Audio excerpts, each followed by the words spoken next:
Listeners, welcome to Tales of Abundance. As always, I'm here, or I guess not always, but I'm here with Dr. John and Anthony. Gentlemen, how are we doing today? Happy holidays, everybody. Pretty excited to be here today. This is a fun topic. Yeah, Anthony just told me we're going to have debate, so this is, nothing So I it's ever like sign every up other for. day. We only debate on days that end in Y. Yeah. So, well, let's jump into our abundance briefing.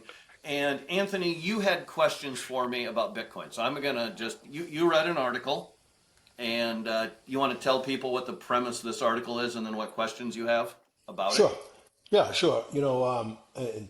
Full disclosure, 5% of my portfolio is in Bitcoin. And an article was written last week that basically said the crypto exodus, why capital is leaving Bitcoin. And the premise of the article was that the issuance of stable coins replaces the original purpose of Bitcoin, which was a store value of money. Now it is not the only store value of money. So I was really looking forward to talking to Randy because he knows a lot more about this than I do. And as I watch my portfolio dwindle away to nothing, with the urge to sell it and get out before it goes to zero, I wanted to talk to Randy and get his take on what all this means because frankly, I don't understand it. So have at it, All right. Randy. What's your first question? What's going on? Why is Is why it is is it true? Bitcoin price dropping? Is there a danger? Is the fundamental premise that Bitcoin is no longer the only safe place to store value? Well, can we back up a half a step real quick? I think the argument partly is about stablecoin versus Bitcoin. Can you just start by explaining Bitcoin versus stablecoin, Randy? And you got to bring your head in. I can see your head going off screen, on screen, off Okay. screen. So stablecoin is it's just a U.S. dollar. That's all it is. Just like people get mesmerized by the name, but when we talk about a stablecoin, all it is. By the way, it could be a euro, it could be a yen, it could be whatever, or a Swiss franc, It's but pegged to something.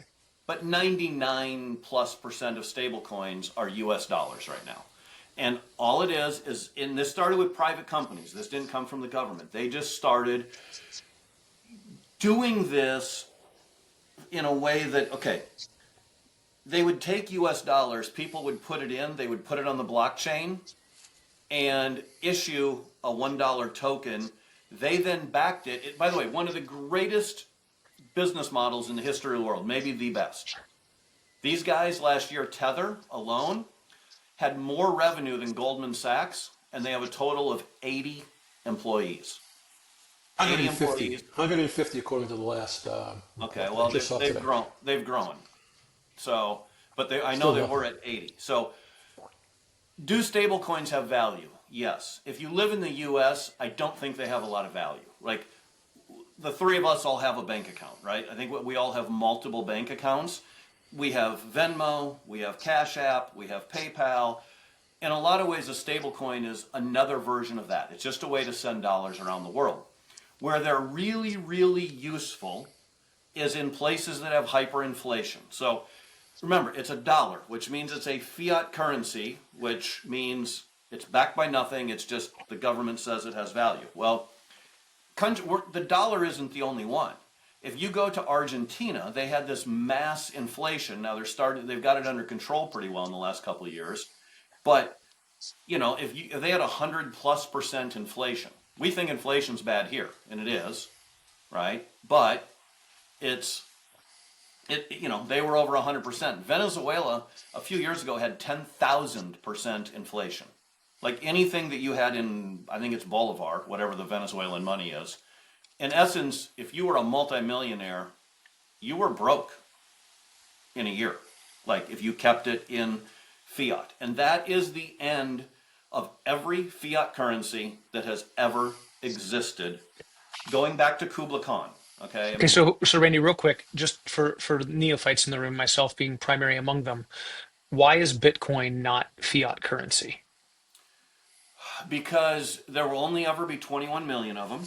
Okay, that's a really important. That I didn't understand the concept of that. I was in Bitcoin for a couple years before I really got that.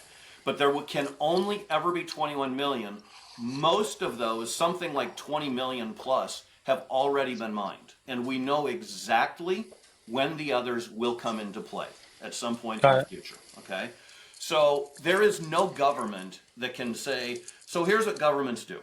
We were on a gold standard. Before fiat currency, the whole world was on a gold standard, and the whole world thrived unlike anything civilization has ever seen. The American Industrial Revolution happened primarily because we were on a gold standard, but the same thing was happening in Europe and in other places.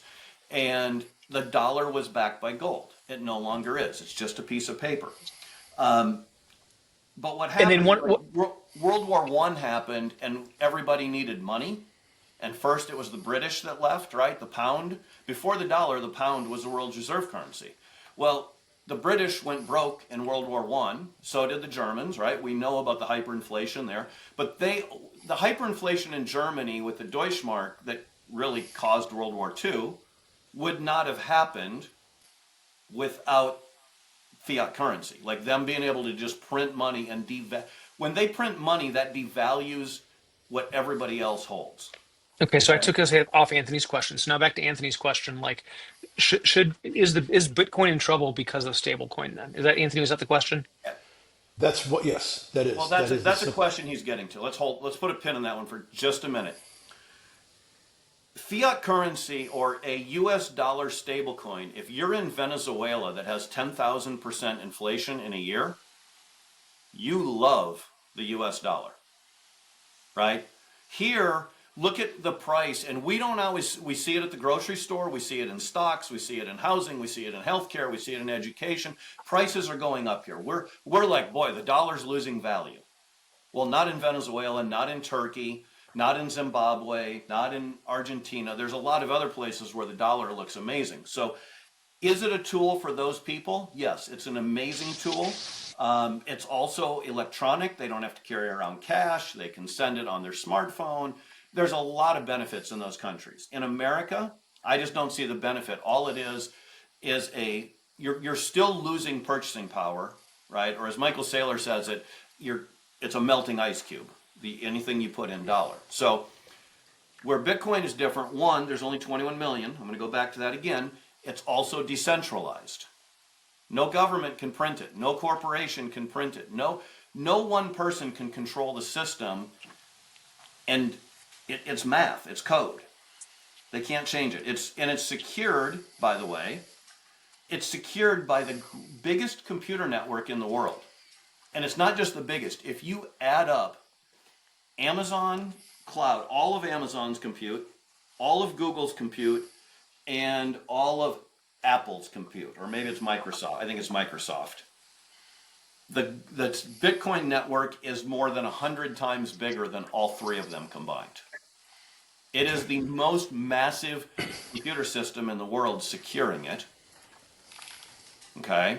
But again, 21 million, so it's limited, it's decentralized. Okay, so hang on.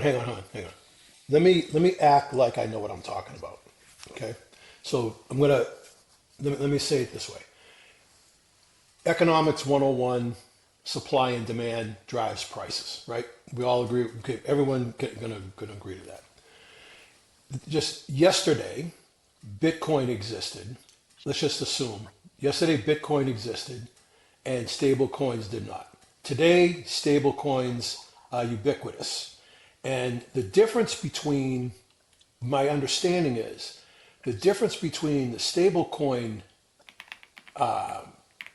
infrastructure and the way the money moves in other countries, it's very easy to pay with the stable coin, right? If you're in Nigeria or and stable coins are like 90 something percent of the value of stable coins are held in foreign countries. Okay. I think that's the number I read. So because stable coins is like a more efficient and less expensive version of Visa, MasterCard, and American Express, does that reduce the demand of Bitcoin? And I think that's the premise of the article.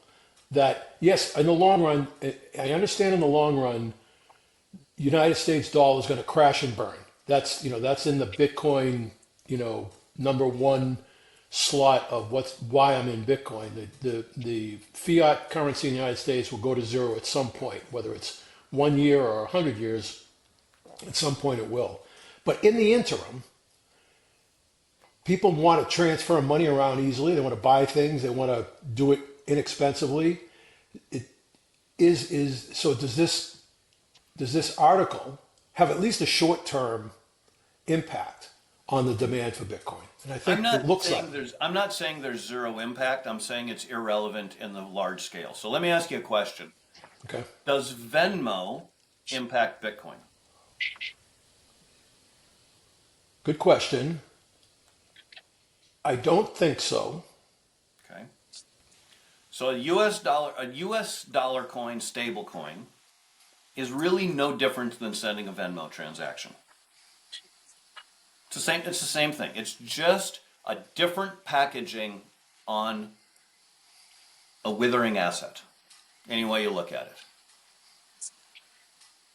The packaging has changed. It's digital. Does this allow the U.S.? By the way, this is great for the U.S. if you want to keep kicking the can down the road in the Fed, okay?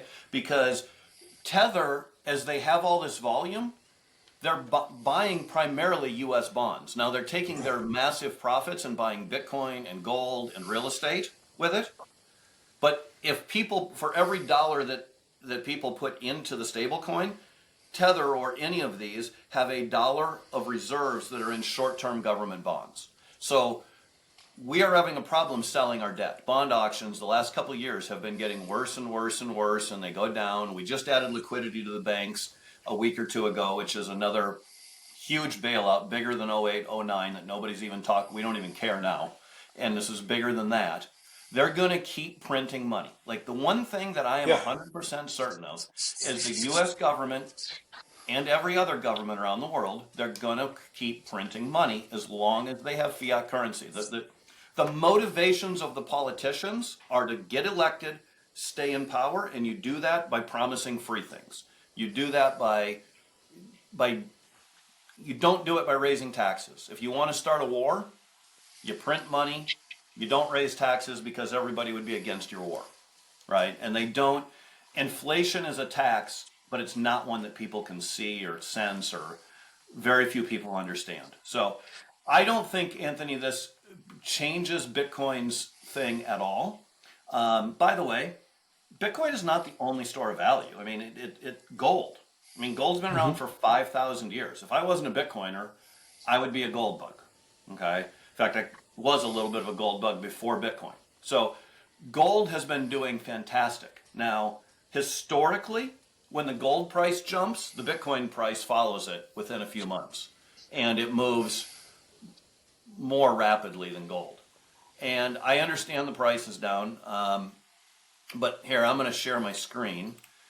And for those people watching, but mostly for Anthony. So this is the Bitcoin chart from inception, starting at zero. And today it's just shy of 85,000, 84 and change. Okay. Now, unless you bought recently, you're still up. I mean, look at this. Look at these pullbacks, right? I mean, there was a major pullback back in 2017, right? I mean, at one point it went to 19,000, went back to 3. Up here, and then it went to like 60. This says 61. I thought it was closer to 70 at then.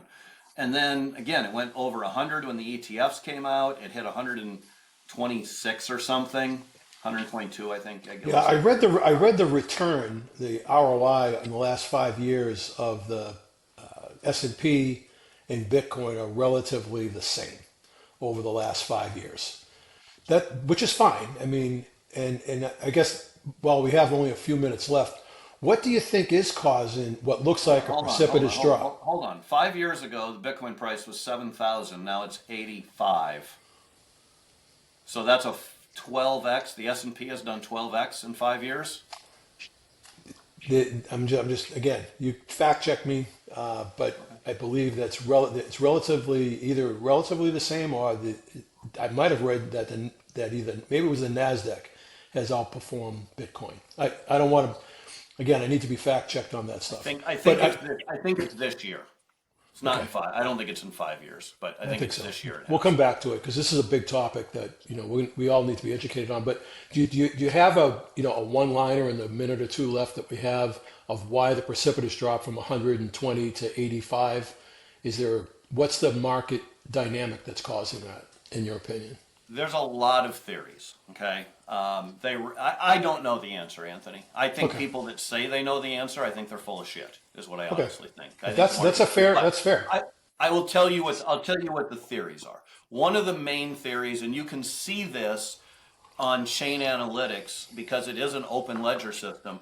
There are a lot of Bitcoin whales people that have held Bitcoin for 10 years and have a cost basis of almost zero that have been selling and taking billions of dollars off the table for lifestyle to buy a house or whatever. So that's So real quick, happening.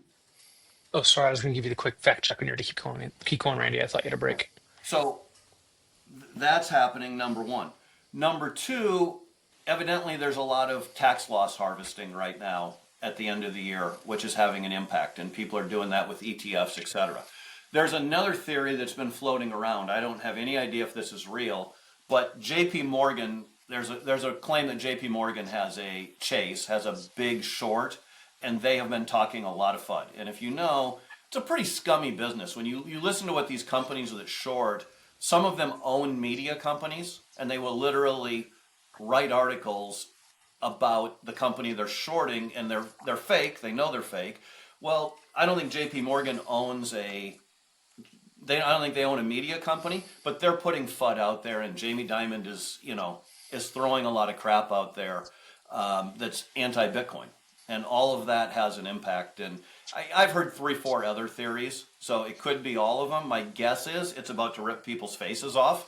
That it's, I mean, Bitcoin goes down, but again, if you looked at that chart, it's had much bigger drawdowns than this, and it Okay. always comes back, and it comes back stronger. Well, we'll have to come So, back to so this, guys, at some point and really do a deep yeah. dive on, the market. Initially Bitcoin was a side hustle for a certain group of people that understood it. Then now the big guys are in, so it's acting seems to be acting more like the stock market than what it was before. But boy, there's a lot Yeah, here to talk about. super quick fact check. So Nasdaq is up 20% or so, 21% this year. Bitcoin's down 7%, so Nasdaq outperforming. And looking at the last 10, 13 years or so, there's been a number of years where Bitcoin has been outperformed by the Nasdaq 100, but overall, just the numbers I'm looking at, Bitcoin last 10 years up 81% compounded, Nasdaq up 17%. Last 5 years, Bitcoin up 60%, Nasdaq up 17%. Last year, Bitcoin up 70%, Nasdaq up 14%. Just one side I pulled up real quick. Haven't fact checked that specifically, but I think they don't seem necessarily correlated. So Okay, great. All right. Well, listeners, we will be back after the break to talk about year-end planning, and stick with us. Hey, it's Randy from Tales of Abundance. Is starting a business part of your journey? Do you have ambition but no clear path? Maybe you feel trapped in your current career. Do you want a real business that can produce $250,000 or more income for you and your family? We have an opportunity for a profitable business that can be part of your path to abundance. I want to personally invite you to see the proven system we've built. It's designed to give you that freedom and control you've been searching for. Visit premiumcabinets.com/abundance to learn more. That's premiumcabinets.com/abundance. Listeners, welcome back to Tales of Abundance. Why settle for less? I'm still here with John and Anthony, and we're going to get into some year-end planning. And I think this is a really interesting topic, really timely, obviously. John, I know this is something you go deep into this, and last week was your week to go really deep. So just tell us about that. I want to hear your process to start, like what you do and why and how you got there. And let's start with what you do.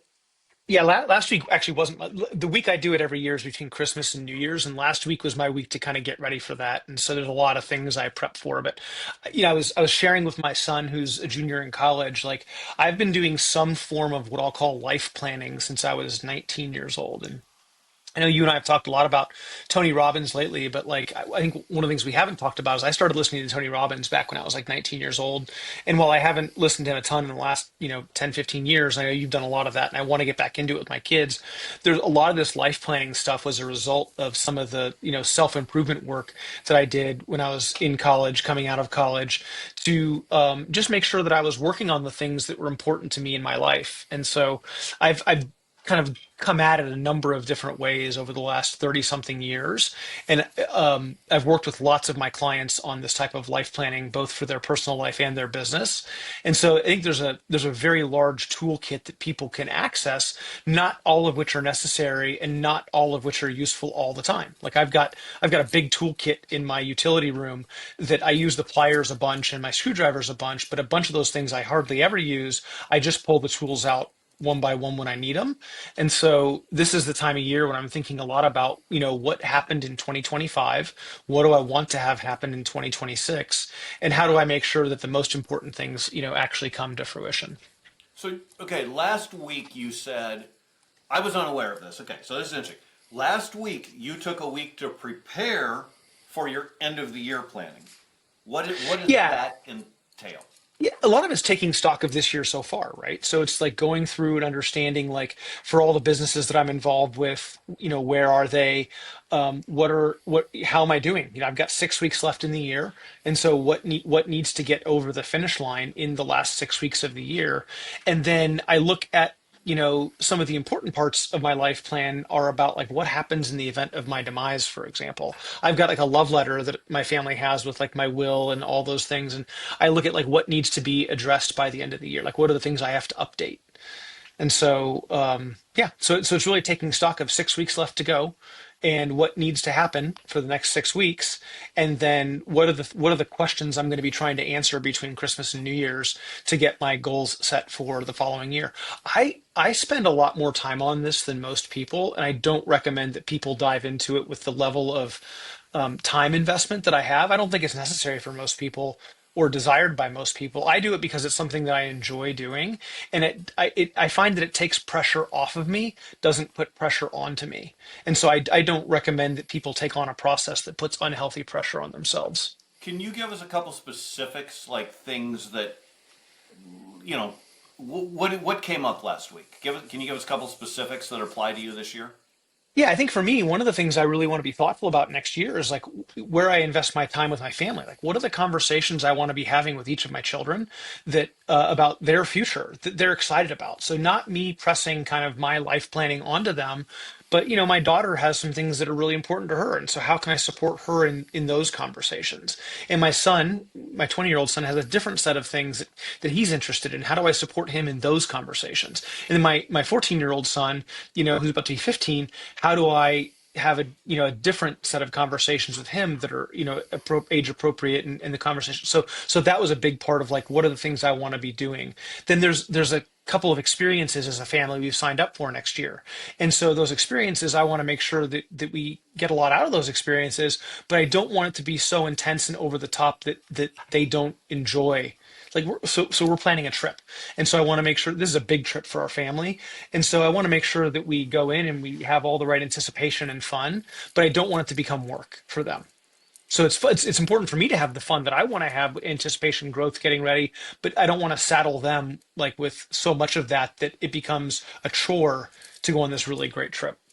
How has this changed? I mean, we have listeners. When I look at our numbers, we have listeners from 18 to 70, it seems. So go back to the 20, 30-year olds. How has this changed for you since then? I've got a long document today, Randy, that goes through a lot of detail about what I want my life to look like in 10 years. And when I was 19, 20 years old, I couldn't think about that as clearly as I think about it today. And that's totally fine. Like the things I wrote down when I was 19 or 20 didn't come true at all. And there's nothing wrong with that. So what I told my son this last week is we start to kind of reveal this process to him. My daughter's less interested in this than he is.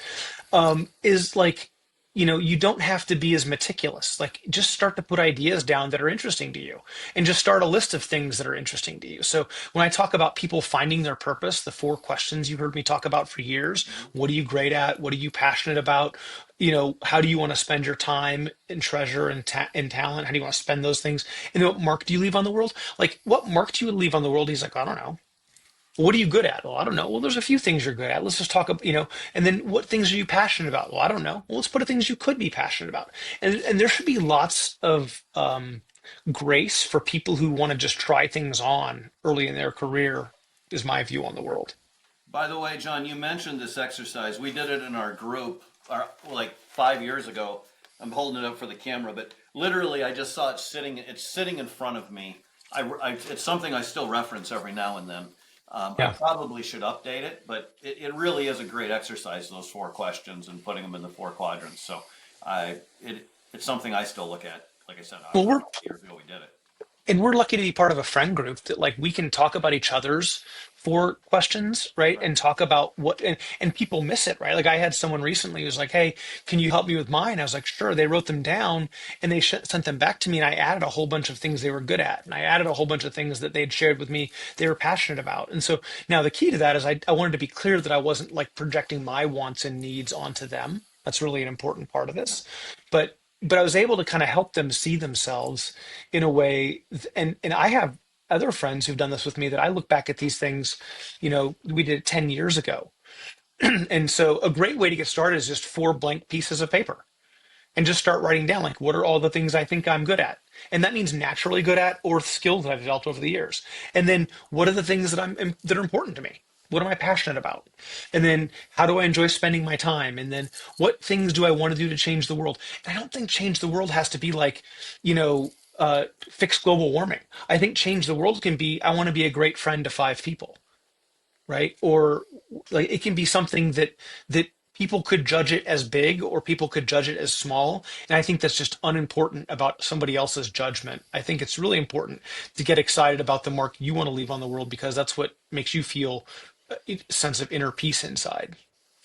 Yeah. Some people, it's just doing a great job raising kids, right?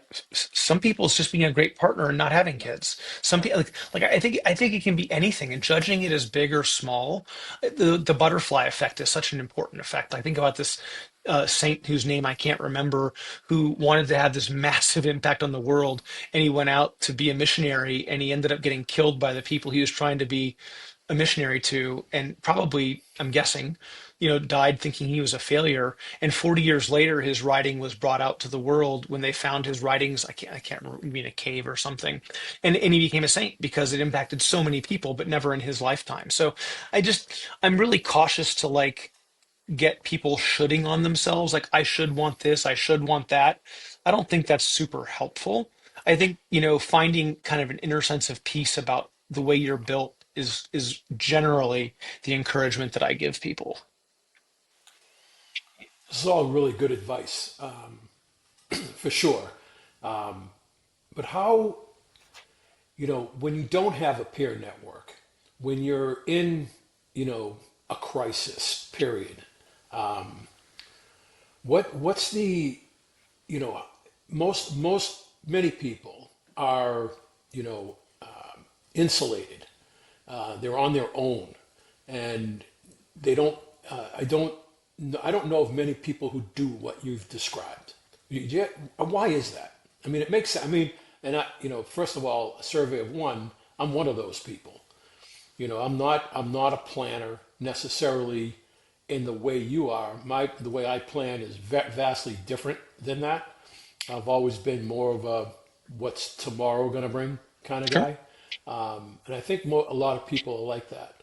So, what's a little thing someone can do to, take that first step, to get a little more clarity and a little more purpose, and help them achieve. A lot of people are going to look back on this year and they're going to say, didn't really accomplish Yeah. much. I survived. I'm still alive. Good enough. Let's move on till tomorrow. When there's probably was a lot of wasted time, a lot of wasted effort, or effort that wasn't leading to something of value. What advice would you give, a 20, 30, 40, 50 year old? The different seasons of people's Yeah. lives and so forth. How would you You approach know, it? I was just talking to a group of interns this morning about um, the role of comfort versus stress in your life. And so I think the first thing to acknowledge is the human body is designed to take on stress that is good stress. In the mental health world, we call this eustress, eustress, eustress, which is different than distress. So eustress is where you're uncomfortable, but you're growing positively and building capability. Distress is where you're hurting or breaking down. In muscle building, it's hypertrophy versus atrophy. So atrophy is the breaking down of muscle. Hypertrophy is the building up of muscle. So when you go to the gym, done well, you're building muscles in a good way, but you're outside your comfort zone. Done poorly, you're hurting yourself. And so I think the first thing is to get understand the notion of comfort all the time is not how the body is built. The body is built for work. And once you understand that, then it's like, okay, what work am I called to? Well, because it can be enjoyable. Like work can be really, really enjoyable if you find the right work. And so I think a couple things I give people who've never done this before is just take a blank sheet of paper and write down everything you might think you want. Whether you think you want it or definitely want it, just write it all down. And the first time I ever did this exercise, it was very early in my career. I had like 3 or 4 pages of things and I didn't make any judgments. I wrote down the cars that I wanted, multiple cars, all the different cars I might want, all the different things I wanted in a house, all the different clothes that I wanted. It was lots of material things when I was younger. And then I went back through the list later on, a day later, and I wrote down why I wanted it. And I think that when you can start to do that, the list starts to stack rank itself. And if you can find just, it's like, okay, what's the one thing I want to work on getting? Whether it's a thing or what I would suggest is find an experience that you want and start with something small and easy so you can build momentum. It's a really easy way to start to get the things you want in your life. Whether it's the people you want in your life, the experiences you want in your life, the feelings you want to have in your life, but start small and build momentum. But start with that list. What's everything you might possibly want in your life? Anthony, it took me until I was in my 30s to figure out how to build friendships that would last. But I had to go build those skill sets because I didn't, I told my son this last week. Like, I didn't have a father at age 20. And so I didn't know how to develop these skills. And I didn't feel comfortable talking to my mom about some of these things. My mom was a superhero. I should have. And so yeah, I found mentors that gave me little pieces of this along the way. So, but to answer your question, make a list. Make it as long as you want. Put the most ridiculous things on there. Put the smallest things on there. Then put the list down for 24 hours. Come back to that list and write down why without judgment. Why next to all of them. And that should help you pick a couple small things you can work toward that aren't year-long goals. They're just things I want to get done this week. But people need to just start, right? Because, like, I know me, I've had, similar to you, right? I've had a list, and then some things I look at a year later, like I've got a vision board. We've got a previous episode on a vision board. I look at my vision board and I look at it, and one of two things happen. Either the growth or change I've had that no longer interests me, or sometimes I just look at it and I'm like, oh, that seems kind of cool, but I'm not actually willing to put in the work, or I'm not motivated to do that, but I am willing to do this. So it's a living document that's always evolving. And Randy, here's one of the biggest misconceptions I think people have about goal setting. I have things on my list that are 10-year goals that I'll just strike off there because, 90 days later, they don't make sense to me anymore. Right. And I give myself lots of permission to strike through things that don't matter. But when I set a goal for the week or for the day, those are the things I'm super committed to. And in a business, it might be for a quarter or for a year because you're leading a business. But for the people that aren't leading a business or they're super early in the business, like it's okay to only be committed in a shorter term. Like there's very few things I'm committed to for life. Right? My faith is one of them. My wife, one of them. My kids, three of them. There are some things I am committed to for life, but there's a lot of things that I put down that I'm like, yeah, I mean, the house that I live in, not so much. Well, let's jump forward 3, 4 weeks. You said between Christmas and New Year's is when you do the real planning. So you did all the pre planning. what is that going to look like for you? Or what does that typically look like for you? I'll share with you the template I use, Randy, with the caveat that it's pretty overwhelming for most people. Um, if someone looks at this template for the first time, my best advice is don't use it. Like just fill in one little part of it. Like I'll show you this template that I use. Let me just pull this thing up. And I give this to people to help, and I call it my carry card because I carry it with me wherever I go. And it's like I want to know my core values. If you don't know your core values, we have an easy exercise you can do to start to understand your core values. Go check out that episode. It's a cool episode. My purpose, man, I had this thing on my list of things to write down for 12 years before I actually put a draft of it down there. So this thing was blank for 12 years. So just scratch through it, forget about it. That passions, skills, lifestyle, and impact, I did that exercise we just talked about, and I put the top five on here. So I didn't do the exercise on this piece of paper. I just took the top five things from each one and put them on here. Keys to success, this changes every year. Like I just, it's a very fluid thing. Then I've got my annual goals. So this will change next year to 2026. And you'll see the five F's that we talk about all the time. I do not set goals for all five F's. I want to set two or three goals for the whole year. So I might have 5 ideas or 10 ideas for each one of these things, but I want to make it really clear. I only have a couple goals for the year. Okay. I keep it really simple, but I have ideas on here about things that I like. So then I've got any success habits that I want to create for the year. So you'll remember, Randy, a few years ago, I had learned Spanish on my list like 3 years in a row. And as you or somebody else in our group was like, hey, man, you've had learned Spanish on there for like 4 or 5 years and you've done nothing toward it. Can we take it off? Yeah. So learning Spanish is on my bucket list still, but I haven't committed to actually doing it because I haven't said it. But working out, I got really committed to working out. So I did what I had to do to spend the time, the resources, the money to start working out. Now I've been working out really significantly over the last year, and it's impacted my fitness levels for sure. Next on my list for working out is figuring out how to increase my cardiovascular capacity. I have athletic onset asthma, so next year I'm going to have a much better cardiovascular kind of health around that. I have a vision board that you've seen, right? So you've seen my vision board, right? This hasn't changed a lot for years. That's my vision board. These are like just emotional reminders of the things that are important to me, and we can talk through that, or you can go watch the vision board episode. And this, by the way, this tool you're going to have on the, we're going to put on the website, Yeah, sure. taleswithmoney.com, right? Yeah. .com. So Yep. listeners, if you want to see, if you're watching, great. If you want to see the tool, or even if you are watching and you want to use this tool, it'll be on the website. You can go download that and use that. So This exercise about the man I'm becoming came from a book called Think and Grow Rich, where there was like a narrative that he wrote out to himself and like a letter to himself. And so I just did the same thing. I just wrote a letter to myself about what I want the next 10 years to look like. And you can see there's parts of it here that I want to change over the next year, right? So I'll do that. I'll do that when that end of year comes up. Then I have my bucket list of all the things that I want to do. I want to look good naked. That was mine. I'm so glad that's on there. Makes That's a vision I have no interest in. It was about fitness. I yeah. didn't mean to keep We, it on we there, but we know, John. We're joking. yeah. Anthony Okay. and All I don't right. need the visuals. What we're telling you. No So one needs that visual. I can take you back to my carry. I can take you back to my vision board, like when I played water polo in college.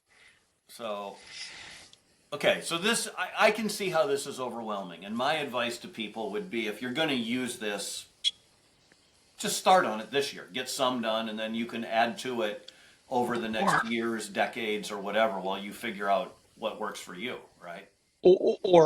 or don't do it. Just grab a piece of paper and write down everything you think you want and put why, and then figure out where it fits into this a few years from now. If you're doing it on a regular basis. But there's so many cool tools I used over the years. I don't use a Franklin Covey planner anymore, but like the whole idea of begin with the end in mind from Stephen Covey in his book The Seven Habits of Highly Effective People, we'll link to it in the show notes.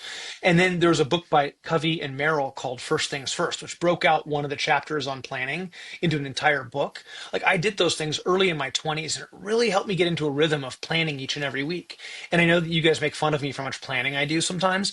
I don't do that level of planning every week in the same level of intensity, but I built those muscles and those habits, and they still serve me well today. So it takes me far less time than it used to take me. But today, it really helps me get productive each day, each week. And I don't put a lot of pressure on myself for years and decades now. So, and We have so many distractions in our life.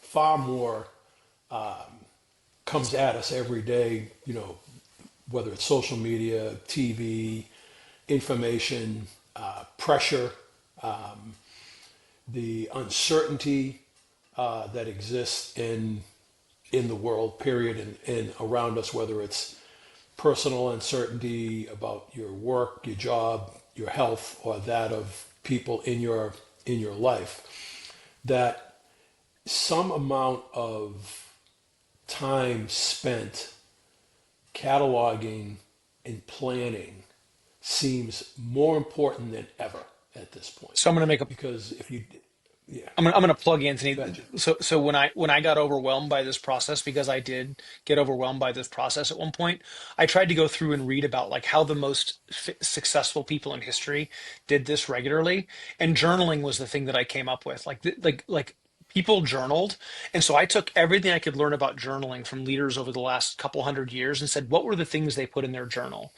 And this is the journal I came up with, and we can definitely find a way, Randy, to get this to the listeners. But like, what did I learn last month? What should I start, stop, change, and continue doing after looking at my last month? What was my highlight? And what was my low light?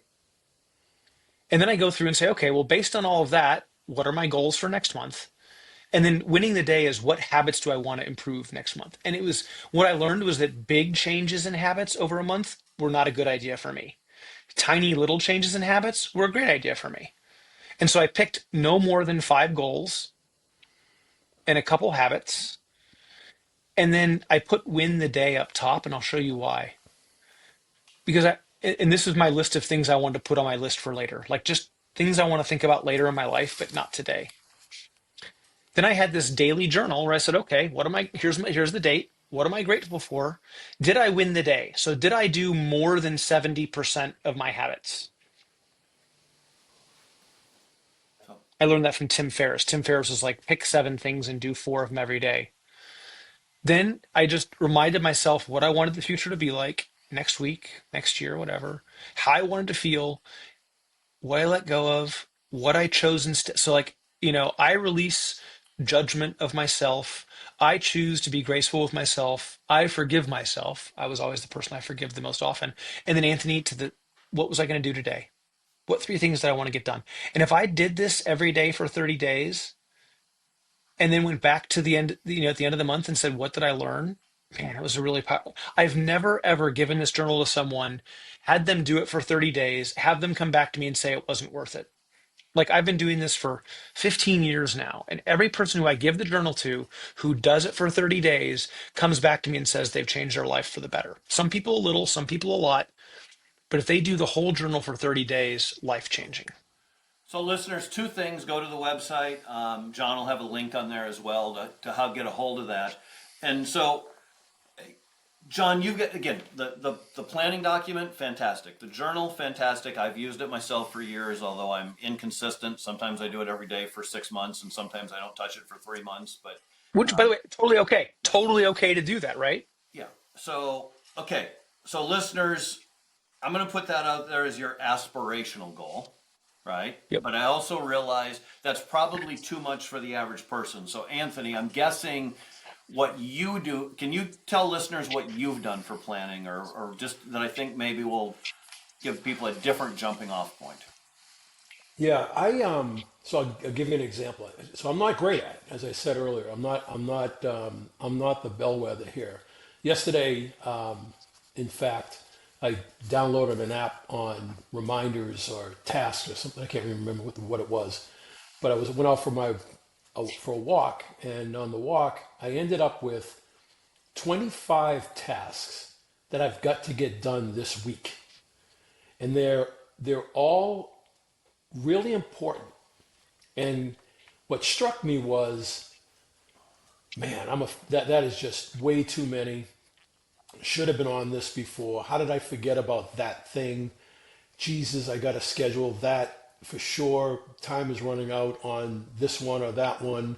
Or this is really important to this person. I was letting people down.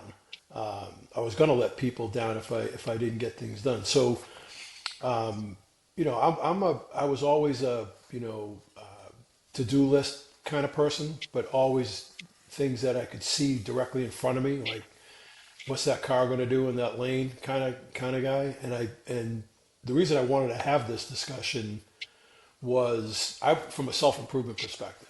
Now I don't expect to be John and go full bore, but I do want to be better at planning ahead so that I can have more of an impact on people. The season that I'm in is not really about me, but about the impact that I can have on people. I don't, I have certainty in my financial bucket, so I'm cool there. But there are some other things, some personal growth, and the impact that can have on some people that are running businesses and on people close to me. I think by having a better planning methodology, I can do a better job of those things. So, Let me ask you a question. You said you're not going Well, to go. Randy, hold on. Before you do that, I just want to point out Anthony's been super successful with his planning methodology, as imperfect as he thinks it is. Like whatever process works for you, the listener, or whoever. I just want to point out again, like it's okay. You can want to get better, but you've been very, very successful with a methodology that you call imperfect. The best methodology is the one that works for you at the time. And I know lots of people who have to change their method over time because it got stale, they were trying to grow, like whatever the case may be. But like, so any attempt at this is good. yeah, I will say all that's true, and thank you for saying it. But as I look back on it, the amount of stress that it created for me and the moments of urgency that presented themselves because I didn't do planning were highly stressful, and I would like to Yeah. have changed those moments in time. So that's kind of really I've been doing a lot of self reflection in the last, as you know, in the last 90 days about what it is I'm going to spend my time doing. Yeah. Hold on. So How would you change it? You said that stress, and what would you tell yourself now or your younger self? I would say do what we're talking about. Document the things that are important to you that either need to be done or are ideas that you have. Get them on paper.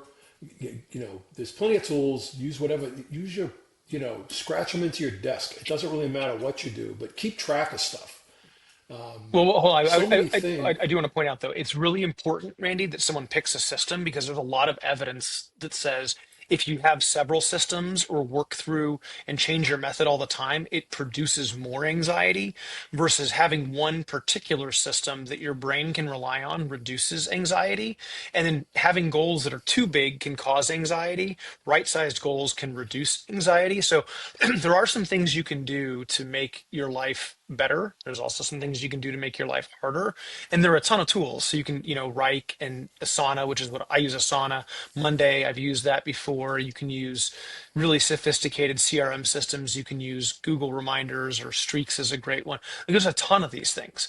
But the key is to use like the technology isn't the important part. It's having a system. I think David Allen has a great way of going through like the to-do list system. I think Covey does a great job of the planning piece of it with Merrill in First Things First, but have a system that's as small as possible to get your stuff done. See, John, I'm going to push back a little bit. I think that scares people that to have a system. I think the first thing is just start documenting somehow. The system will come to you. You'll find a system that works for you, but it's that first step of, Both you and. know, Yeah, I don't disagree that it's yeah, scary. It's both. It's both and, right? Like, so it is scary, but if you try to figure out your own system, you're going to spend potentially years figuring out what other people have already figured out. And so, what I'd say is start doing something, and when you want to get it organized, go find somebody else who's already organized it for you and make your life easier. Because I've watched yeah, no, people try to figure it out I, themselves. That's a Well, and you're mess. not. yeah, I give our listeners credit. The people that listen to us and watch us are, you know, smart and are listening to us because they want to create abundance in their life, and so they're willing to do the work. So I have confidence that they'll find the systems are easy to find, right? I mean, you can just do a reminder on your iPhone, for God's Sure. sakes. Yeah, You yeah, can, if you use you use a calendar. But But the thing is, that's that first step, and then the consistency of it's like exercise or diet. You know, if you eat really well today and then eat really bad the next 6 days, doesn't do you much good for today. But the consistency of just doing the little things.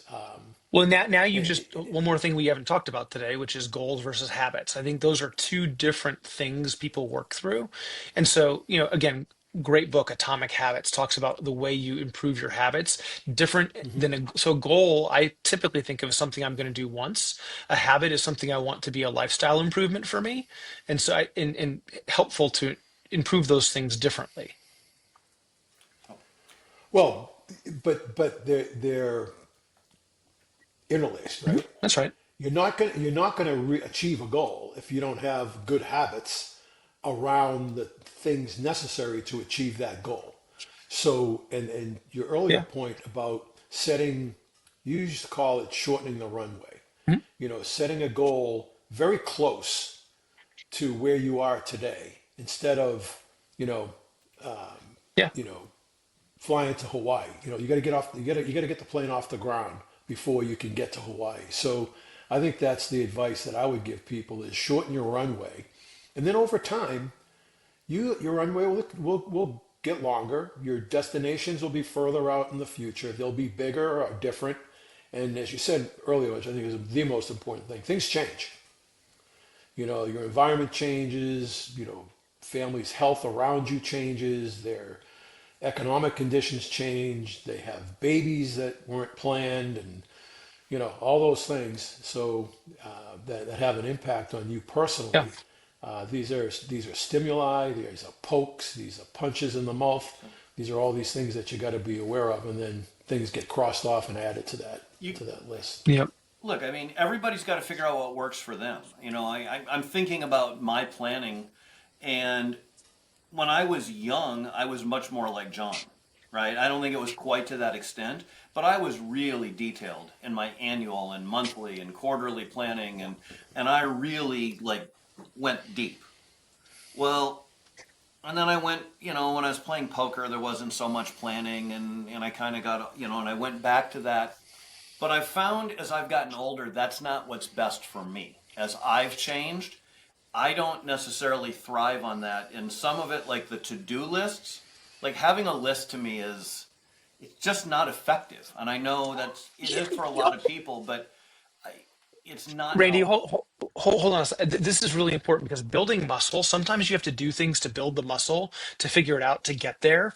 And sometimes we do people a disservice by trying to have them start at the end versus building the muscle. And the best example I can think of was when I learned how to block in karate, my arm came all the way across my body to my left side, then all the way outside my body to the right side. And that's not how you effectively block something, but it is how you build the muscle to learn the movement for later on. And so when you're a white belt, you learn how to block like a white belt and you don't learn how to block like a black belt. And the reason for that is because you're learning a certain set of movements. You're learning to move your muscles so that when you go to the black belt level, you're ready for all of that. I think goal setting, there's some things you do where you can very easily overdo it in the beginning and find there's a more efficient way to do it later. But if you start too far down the path, you miss some of that muscle building you need. And I don't want people to try to shortcut it because that's how I think people get in trouble.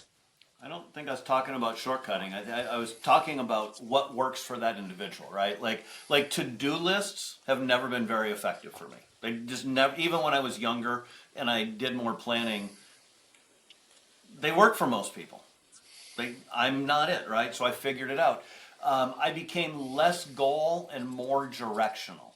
I spend a Yeah. lot of time asking myself questions, you know, what do I want this to look like? What should this look like? What would happen if it was 10x better, 10x easier, Yeah. blah, blah, blah, blah, blah, right?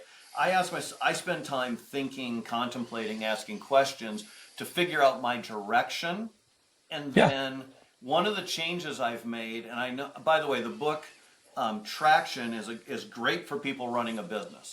I was And, just going to mention that. and it wasn't the best for me. I followed that really about as well as I could for a couple of years. And then I started focusing more on what one thing do I really need to work on this week. And for Sure. me, that's sort of the shortening the field. And even now, Yeah. I have been that's just worked much better for me. Not saying that's going to work better for everybody else, but for Yeah. me, There's yeah. breaking There's a down like great what do I need to accomplish today. And what I've found is that to-do list, it just automatically, when I start focusing on what's the big question, the to-do list takes care of itself, and I don't necessarily have to write it down. It just falls into line. well, and Yeah, that's I'm gonna go ahead, John. I was going to say Go ahead, the John. great book called Living Without Goals by a guy named Ogilvy, who writes about this, about being directional. And there are some people whose brain is just much more naturally wired to that. And so I think the key thing here is not traction working or not working for you. It's that you've found what does work for you after trying a number of things. And that's really important. And by the way, I have a lot of clients I've worked with over the years where one thing worked really well for them for a season, and then we had to change the tool in a different season, and then change the tool in a different season. And I think that's also fine. Like just recognizing that what works for you today Right. works for you today. Yeah. And by the Yeah, way, let me say. traction worked for me. I just this other thing works better. Sorry, Anthony. Go ahead. Awesome. Yeah, no, that's okay. The one of the tools of traction, so again, it's like John said, there's hundreds of different tools, but one of the what I where I have made errors in my life personally and professionally, and I see it all the time in people running businesses. They schedule a goal, right? And in the case of traction, there's the annual goals and the quarterly things that you want to get done. They find suddenly you find yourself doing something that has nothing to do with Yeah. those particular goals in mind, and that is a real danger of in running a business for one thing, for people being misaligned. You find someone's working on a project that has absolutely nothing to do with where we're going as a company or where you're going personally. And again, it takes me back to what I said earlier. There's so many damn distractions in this world that it's really easy to get off the rail and take a right hand turn when you're supposed to be going in this direction. So you need, back in the day of programming and Fortran, they used to call it a self-checking digit. There were 16 Yeah. numbers, zeros and ones, and there was always a self-checking digit to make sure that the program was going to run the next card or the next card. And I think that's really important here, that you continually go back and say, okay, what was it? Is it? Where am I going? What town am I headed to? Am I still on that track? And is what I'm doing today relevant to that particular Yeah. goal? It's so important. And I just see it in business and personally. You see it in people in the gym all the time.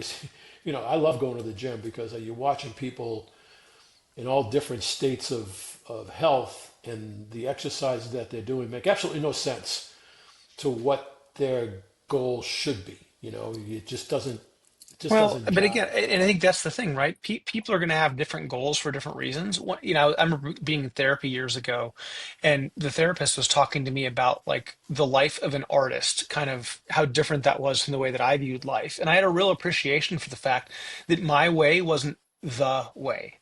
My way was a way. And it really that certainly would not have been an approach I would have taken before that. And so I think finding my way for today and then recognizing my way may evolve over time, but also giving lots of room for there to be, especially with goal setting and success. Like, gosh, there are so many definitions of success in the world. There are so many ways to become successful in the world. For me, it's like the thing that people are looking for is generally what's going to give them the satisfaction they're looking for in this lifetime, and that's going to be defined probably as many different ways as there are people on the earth. And so I think this is where I try to be really careful and say, here's a tool, here's how you use it. It may work for you, it may not. And, in my consulting practice, my job is to have enough tools that I can help people find the one that works for them in this moment. And sometimes that means going out and finding more tools, but I really don't want to project my should onto them, if that makes Yeah, I would sense. suggest very, very much as you prepare and you look at what your goals are, yeah, ask the question, who does this impact? And if it impacts another human being in a material way, you need to have a conversation with that person or that group to let them know that the train is coming and that light is a train coming through the tunnel, not the end of the tunnel. So, and you know, I don't think enough of us do that often enough. So it's something that I've become much more conscious of in my later years. We told the story over the weekend up in Ohio about buying our first house in 1983, and 6 months later, I met my wife on the doorstep and said, "Hey, we're moving to Cincinnati." Didn't talk to her, got a promotion, and just showed up and had my literally standing on the porch with a suitcase. And that's not a very good way of doing things, I would say. So Yeah, that's an extreme example, but you got to be careful who you're impacting with your goals. team goal setting is a really different approach. And I've found that, like, I used to have a need for perfect effectiveness in my life earlier in my life that wasn't good for relationships around me. And so I learned that it was, the adage someone gave me that was, I didn't write this, but I've certainly said it for lots of years. And that is, if you want to go fast, go alone. If you want to go far, go with others. I have found life to be much more enjoyable with others. I agree. Yep. Let, let's pivot here a little bit. AI. Do either of you use AI in your goal setting and your planning? Go ahead, John, I do. and tell us more. Anthony, do you? I Yeah. thought I was seeing if Anthony does too. So I had long conversations this weekend. I was with a bunch of different, a very diverse group of people this weekend, which was great. And they, I was amazed at some professionals in the room that are still using monthly planners. The old planners that you put on your desk, right? They're still using them. They do task lists, and they've integrated their AI with their calendars, with their memo writing, with their sorting of emails and so forth. These are all 40, 35 to 45-year-old people that are much smarter than I am. So the answer is no, but I've got a class I'm going to take, and I'm going to figure out, I'm going to try to get as good as those guys. But I think the lesson I learned was it's an and. It's not just get AI and it will solve your problems. It is having the monthly planner on your desk. It is having the weekly task list or to-do list at hand.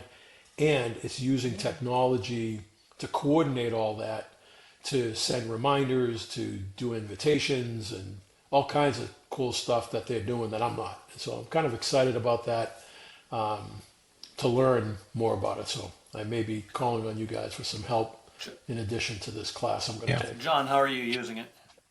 I think a lot of things. So I think research is one of the things I do a lot, and in planning. So like, if it's like, hey, I want to do this thing, what are all the steps I have to get done to get it done? Or hey, I know what the steps are, but you do too. So make a list for me as fast as you can. And generally, I try to use AI in places where I have a little bit of knowledge, so that I don't worry as much about hallucination today. And so, but I particularly use it when I'm trying to accomplish a goal and there's some heavy lifting that needs to get done. For example, I wanted to run, one of my goals was to engage my interns at the company I work with in the marketing funnel more effectively for next year.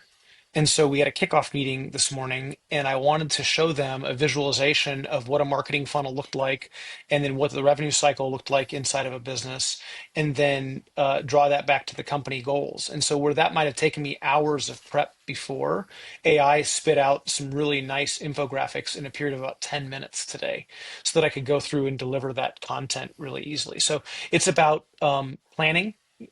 I find AI is a very helpful project planner for me, and so it can help me on those things. And then it's also good in places, I have a little bit of expertise in like coaching, so I can ask it to coach me and think outside the box without feeling like I'm going to get taken off the rails entirely. Yeah.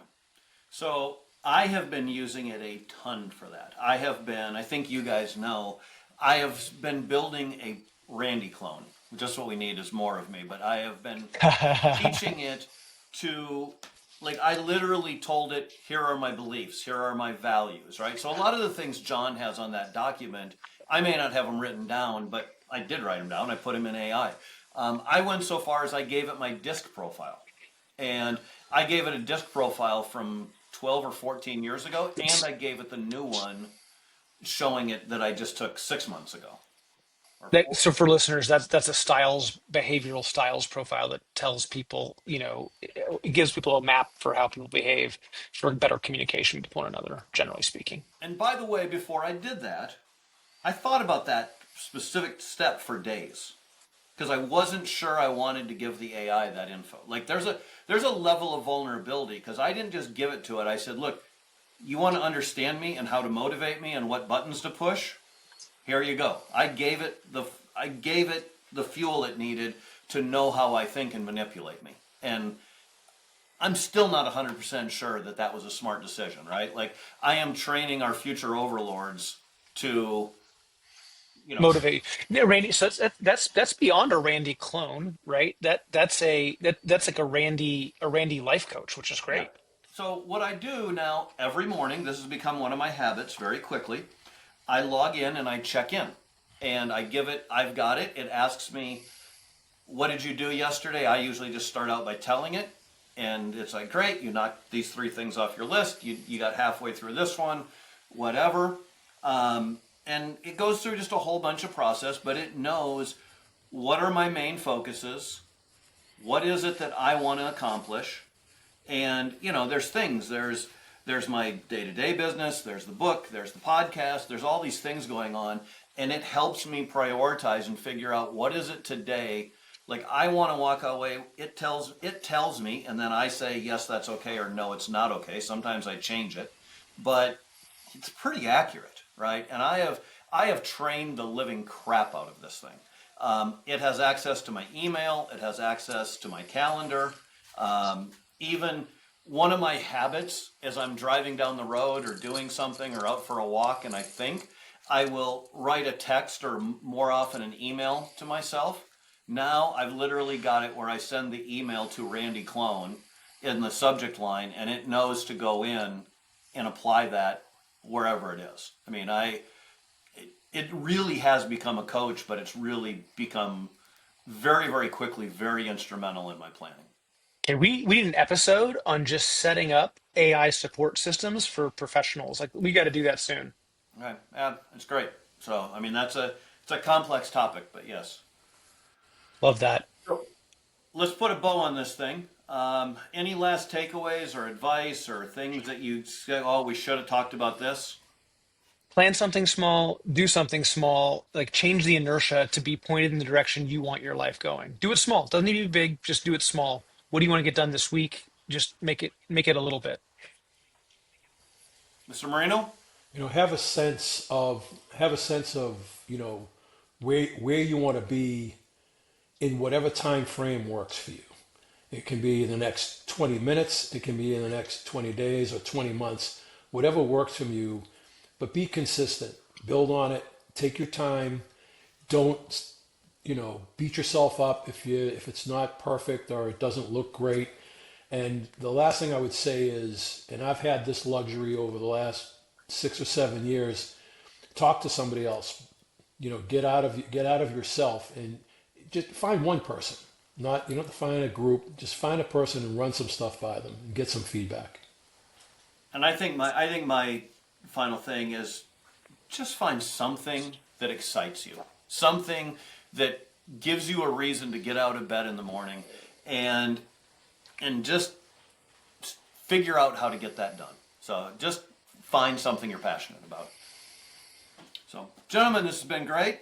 Listeners, as always, thank you. Download, subscribe, tell your friends.